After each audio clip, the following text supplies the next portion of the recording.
由财团法人台南市台日文化友好交流基金会甲台南大湾东百货合办2022台湾日本的物产展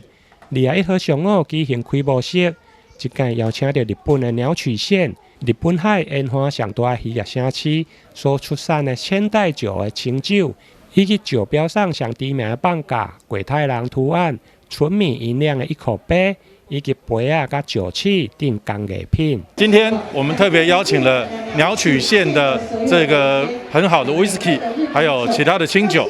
那我们也邀请了我们台南代表性的白河的一群农夫的农产，来到我们大圆百成宫店做最精彩的展示。最近2年台日之间的交流，因为疫情的关系，所以有它推动的困难。但是我们仍然不畏这样的压力，我们把实体最好的台日的精华。在这样子一个母亲节前夕的档期来呈现给大家，欢迎大家来到台南大圆百成宫店来看看我们台日双边最好的物产。我们感谢李董事长热心的来帮我们这个台日的一些活动做一些关系的一个牵引，然后让我们的活动能够办得更成功。那我们这次的活动里面，除了很多的一些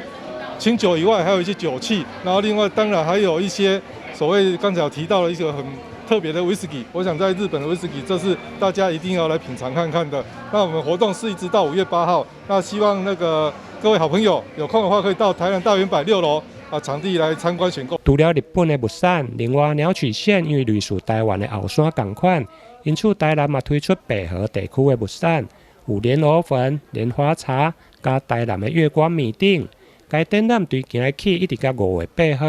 而且每礼拜六还有专业的调酒体验，欢迎介意日本酒的民众千万唔通错过。